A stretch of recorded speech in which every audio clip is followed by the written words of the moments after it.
Ini ada pertanyaan dari pekan sebelumnya, Ustaz. Assalamualaikum, Ustaz. Afwan minta nasihatnya untuk menjadi orang-orang yang mukorobin. Di tengah kesibukan, kadang malu sama Allah karena interaksi sama Al-Quran masih on-off. Ya, insya Allah ya, orang beriman yang sudah punya keinginan, penasaran, malu, ya, insya Allah itu sudah menunjukkan eh, adanya sifat muqarrabin, ya, ya, walaupun baru sekian persen, entah 10%, entah 20%, ya. Perasaan itu sudah menunjukkan di dalam diri manusia itu ada muqarrabun, ada status muqarrabun. Bayangkan kalau orang itu nggak ngerti muqarrabun, ya. Buru-buru kepengen, ya. Istilahnya aja nggak tahu, ya.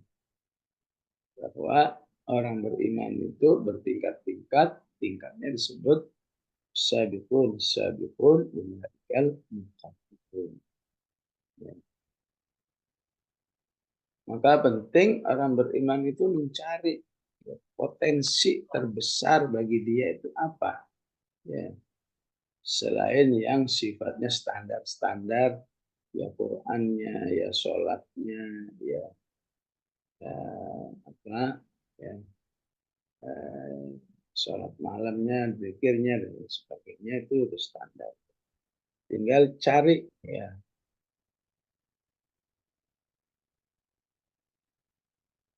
potensi kekhasan bagi dia. Maka jika sudah ditemukan potensi itu, coba ditekuni itu. Ya. Apa kekhasannya itu misalnya seperti Uwais Al-Qarni. Ya. Yang disebut kekhasan seperti kekhasan itu, ya, apakah sebuah ujian, apakah sebuah kondisi yang hanya dia yang bisa melakukan, orang lain nggak melakukan, maka insya Allah itu termasuk muqarrabun. Ya. Kalau di zaman Rasulullah itu ada Uwais Al-Qarni. Uwais Al-Qarni itu nggak pernah ketemu dengan Rasulullah. Ya. Ya istilahnya gimana sih, hidup sezaman cuma beda, ya, istilahnya cuma beda provinsi. Uwais di Yaman, Rasulullah di Madinah. Apa susahnya datangin gitu, ya. Tapi Rasulullah dengan wahyu tahu di Yaman itu ada seperti itu, ya.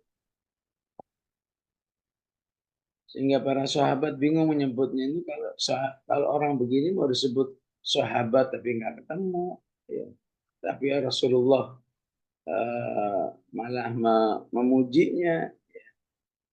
Jadi Uwais Al-Qarni itu, ya, sebetulnya sahabat, ya, karena semasa dengan Rasulullah nggak pernah ketemu, nggak pernah ikut jihad, nggak pernah eh, amal-amal soleh yang lain. Cuma dia diuji oleh Allah dengan orang tua yang sepuh yang nggak mungkin dia tinggalkan. Mungkin anaknya cuma dia saja. Ya. Maka dia menjadi muqarrabun karena dia rela, ya, kepada Allah, ya, menerima tugas bahwa dia harus merawat ibunya. Ya. Artinya dia nggak punya pilihan lain. Kalau saya berjihad, berarti saya harus meninggalkan ibu saya yang nggak mungkin ditinggalkan. Ya. Kalau saya berbuat sesuatu yang lain juga demikian. Sehingga Rasulullah menganggap ini orang istimewa. Siapapun yang kalau ketemu Uwais Al-Qarni, ya, jangan lupa minta doa, karena doanya itu pasti dikabulkan oleh Allah. Ya. Sahabat nggak tahu hanya kayak apa. Jadinya gimana ya Rasulullah? Kalau di kulitnya itu ada belangnya sebesar uang logam. Ya. Sampai akhirnya meninggal dunia, baru dia bisa beraktivitas. Ya. Ya, pergi ke Madinah, saat ke Madinah, ada yang ngasih informasi kepada Umar bin Al-Khattab, ya. Wahai ini ada orang namanya Uwais. Benar kamu namanya Uwais. Ya. Karena sebelumnya Umar bin Khattab kalau setiap ada rombongan dari Yaman selalu ditanya ada Uwais enggak, ada Uwais enggak. Enggak ada. Ya. Begitu ada langsung ini ada Uwais benar. Benar kamu Uwais. Ya. Benar di kulitmu ada belang sebesar uang logam. Iya benar. Ada apa? Ya aku dulu mendapat pesan dari Rasulullah. Kapanpun kamu ketemu Uwais, ya mintalah doa. Ya. Jadi apa yang bisa saya lakukan menurut ini? Tolong doakan saya agar saya diampuni. Subhanallah, sekelas umat minta doa agar diampuni. Nah, ini didoakan. Ya. Dulu pesan Rasulullah begitu, jangan lupa minta didoakan agar kamu diampuni. Ya. Itu muqarrabunnya karena ya merawat orang tua. Ya. Jadi nggak mungkin lah merawat. Kebetulan dia sebagai anak diserahkan kepada tetangga. Apalagi diserahkan ke panti asuhan. Terima aja itu sebagai hadiah dari Allah. Enggak semua orang punya peluang seperti ini. Ada yang ditinggal orang tuanya di usia 40-an, 50-an. Tapi Uwais Al-Qarni ya orang tuanya sepuh sehingga dia harus mengurus. Ya. Tapi di sisi lain dia orangnya tawadhu. Dia nggak mau, walaupun kata Rasul ini orang istimewa, dia nggak mau kalau dihormati, ya, diberi fasilitas. Enggak, saya mau jadi orang biasa aja. Ya. Kalau kalian berlebihan menghormati saya nggak mau datang ke tempat kalian. Nah itu, jadi cari aja bagian mana yang bagi diri kita itu punya mujahadah penuntut kesabaran yang luar biasa. Ya.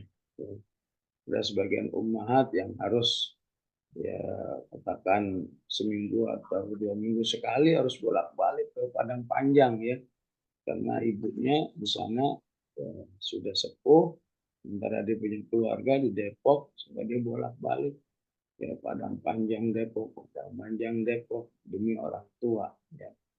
Nah ini harus dipahami dengan ikhtisab yang tinggi. Ya. Dan setiap orang insya Allah seperti itu ya.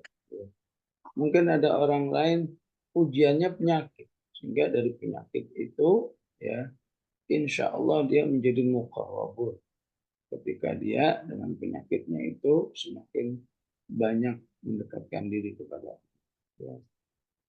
Ada orang yang sudah berusaha nyari rezeki, tapi rezekinya yang ala kulli hal aja. Ya. Maka insya Allah dari rezeki yang ala kulli hal itulah dia menjadi muqarrabun. Ya. Bagi orang nggak mengenal prinsip ini, justru ketika ada sebuah ujian yang khas terhadap dirinya, justru dia semakin kufur kepada Allah. Kenapa harus orang tua saya yang begini? Kenapa orang tua yang lain itu wajar-wajar aja gitu? Di usia 60-an dari dipanggil jadi nggak kerepotin kayak saya begini, nggak usah begitu. Ya. Allah itu tidak pernah ingin menyusahin hamba-hamba.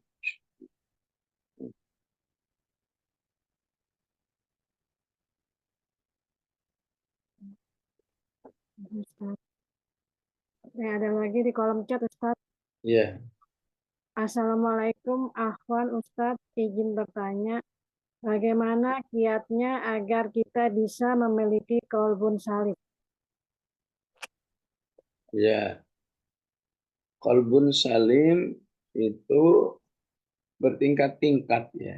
Ya, dalam tafsir Qurtubi dikatakan puncak dari qalbun salim itu orang yang tidak terbesit sedikit pun ingin syirik kepada Allah.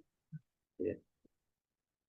Jadi betul-betul dirinya itu dijaga sampai ada syirik kepada Allah. Ya. Oleh karena itu siapa yang banyak berdoa, dikit-dikit berdoa ini berdoa itu, ya. Insya Allah itu menunjukkan qalbun salim. Ya. Itu kepada Allah, ya. Ada qalbun salim terhadap Rasulullah Sallallahu Alaihi Wasallam, di mana apapun tentang Rasulullah Sallallahu Alaihi Wasallam dia tidak pernah berprasangka jelek, ya.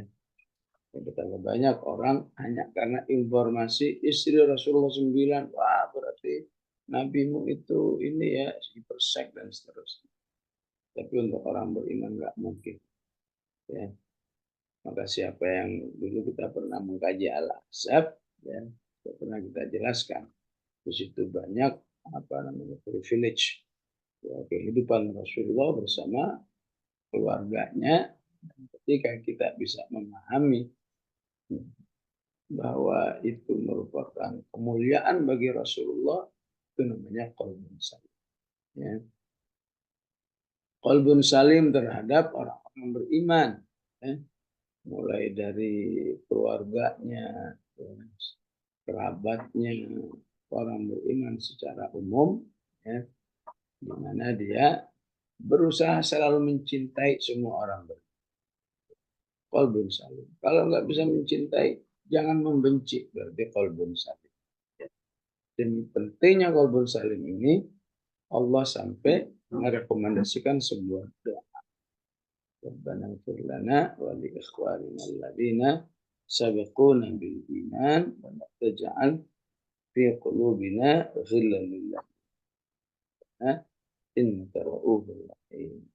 Maka wajar jika Allah mensyaratkan orang yang aman, ya, di hari kiamat itu orang yang memiliki qalbun salim.